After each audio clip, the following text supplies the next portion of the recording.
ठीक है, मैं सीधे सुरेंद्र राजपूत जी के पास चलता हूं। सुरेंद्र राजपूत जी, मेरा एक ग्राफिक चल रहा है यहां पर जो ये कहता है कि 2019 के आपके मैनिफेस्टो में कमोबेश यही कानून बनाने की बात कही गई थी। भूपेंद्र सिंह हुड्डा जब चीफ मिनिस्टर हुआ करते थे हरियाणा, उनके अध्यक्षता में एक कमेटी बनी थी जिसने बाकायदा कॉन्ट्रैक्ट फार्मिंग की बात कही थी। आप भी यही करना चाहते थे, सरकार ने भी रिफॉर्म्स के नाम पर यही किया है, तो आपका राजनीतिक विरोध क्यों? दीपक भाई देखिए, चीजों को मिस इंटरप्रेट करके अगर कोई भी कुछ भी कहना चाहे तो वो कहने के लिए स्वतंत्र है, हम सबका मुंह नहीं पकड़ सकते हैं।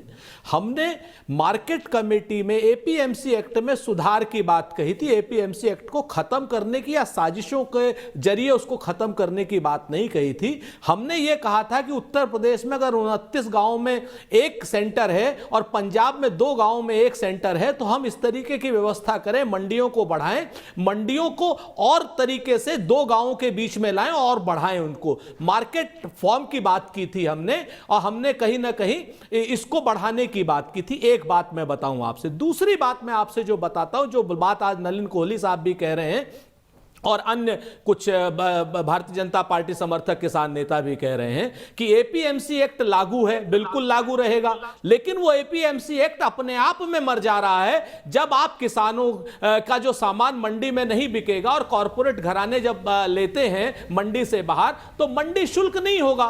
तो जैसे ही मंडी शुल्क नहीं मिलेगा, जो कि क्रेता से लिया जाता है, किसान से नहीं लिया जाता, ये मैं पहले बता दूं, क्रेता से लिया जाता है। पहले अब तक ये एफसीआई से लिया जा रहा था, प्राइवेट प्लेयरों से अब नहीं लिया जाएगा, तो मंडी अपने आप मर जाएगी। और जब मंडी मर जाएगी तो एपीएमसी एक्ट और एमएसपी अपने आप मर जाएगी। आप बात समझिए, जब मंडी ही नहीं रहेगी तो एमएसपी पर खरीदेगा कौन?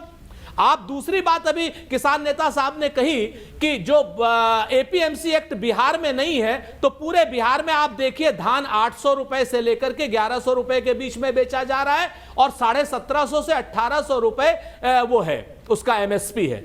मक्की का एमएसपी 1850 रुपए है। किसी भी जगह पे मक्की अगर 800 रुपए से ऊपर बिक रही हो तो आप बता दें। तो सरकार से संरक्षण चाहिए किसानों को।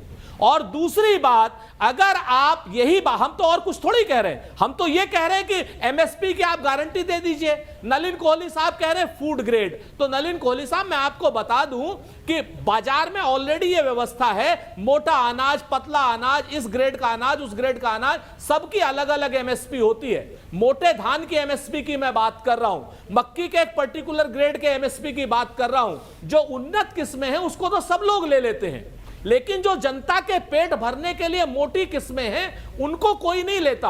उनकी दुर्दशा है। सुरेंद्र राजपूत जी, आप ये भी तो मानेंगे ना कि देश में कोई भी सरकार, मैं तर्क देना चाहता हूं, देश में कोई भी सरकार पीडीएस नहीं खत्म कर सकती। सरकारी खरीद तो इसी तरह होती रहेगी और खाने वाले लोग लगातार बढ़ेंगे, तो एमएसपी तो एक सत्य है जो हमेशा रहेगा। इसका क्या आर्गुमेंट होगा आपके पास?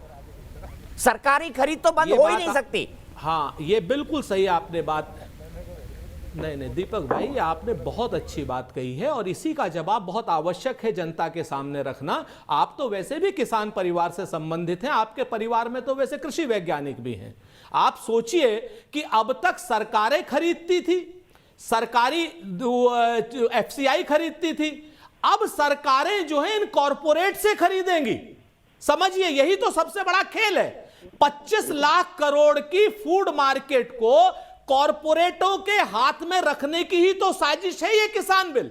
अब तक जो किसान जो हम पीडीएस सिस्टम के लिए खरीद रहे थे, सरकार स्वयं खरीद रही थी। शांता कुमार कमेटी को पढ़िए आपको सारी साजिश क्लियर हो जाएगी। सच ये है कि एफसीआई को घाटे से उबारने की साजिश है ये। एफसीआई जो है सबसे बड़ा पैसा देता था मंडी को, लेकिन आज की डेट में एफसीआई से प्रिक्योरमेंट खत्म करके कॉर्पोरेट से प्रिक्योरमेंट होगा। कॉर्पोरेट से प्रिक्योरमेंट होगा, क्लैरिफाई कर दीजिए नलिन कोहली जी। ये एक और बड़ा आरोप लगा रहे हैं आपसे कि आप अडानी और अंबानी से अब पीडीएस का माल खरीदेंगे। ऐसा है, मैं राजपूत जी ना बड़े एक अच्छे सज्जन प्रवक्ता हैं कांग्रेस पार्टी के। अब जो इन्होंने आर्ग्यूमेंट दिया कि इनको शायद बड़े अदब से कहना चाहूंगा शोभा नहीं देती, इनके नेता को जरूर शोभा दे सकती है लेकिन इनको नहीं। क्योंकि आप मुझे बताइए, मैं आपसे एक उदाहरण के लिए कह रहा हूँ नलिन जी, इस तरीके की दीपक जी, बातें कि घर उचित से नहीं मैं लगती। निकलूं, गाड़ी में हमारे बैठूं, गाड़ी नेता की को आप इस एक्सीडेंट हो तरीके सकती है, से तो मैं कहेंगे, घर से हम आपके निकलूंगा ही नहीं। नेता को कहें, उचित नहीं है। एक मिनट भाई साहब, मैं अपनी बात पूरी कह लूं, मैंने किसी का नाम नहीं लिया, इतने उत्तेजित मत हो।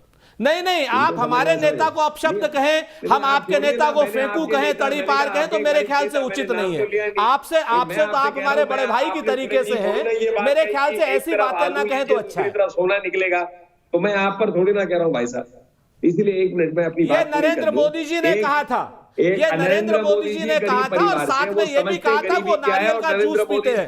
नरेंद्र मोदी जी नारियल का जूस पीते हैं।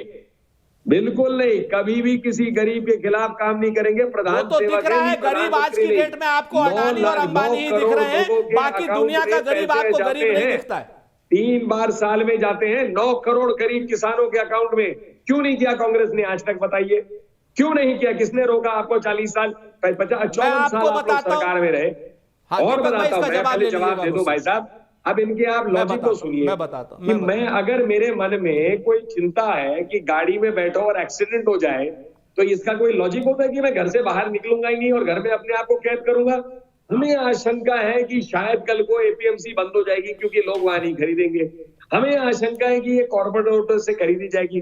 अरे अगर आपके मन में आशंका ही है और कोई अच्छी सकारात्मक सोच है ही नहीं, किसानों के लिए कुछ किया ही नहीं, तो इसका क्या जवाब होगा? इसका थोड़ी ना कोई सरकार या कोई कानून इसका जवाब दे सकती है। इसका तो जवाब वही दे सकते हैं जो जाकर किसी डॉक्टर को दिखाइए कि अगर मन में सिर्फ आशंकाओं के आधार पर जिएंगे। बात देख रहे हैं कि क्या सरकार ने कोई कदम उठाया क्या ऐसा? बताइए, यूरिया की चोरी होती थी नहीं होती थी? आज नीम कोटिंग के बाद यूरिया जो है ब्लैक मार्केट में क्यों नहीं जाता? ये किसने कदम उठाया? मैंने 9 करोड़ लोगों की बात की जो किसानों के अकाउंट में पैसे जाते, क्यों नहीं किया पहले आपने? न्यूनतम मूल्य क्यों बढ़ते जा रहा है? इस देश में 70 साल में हींग नहीं उगता था। आप किसानों की बात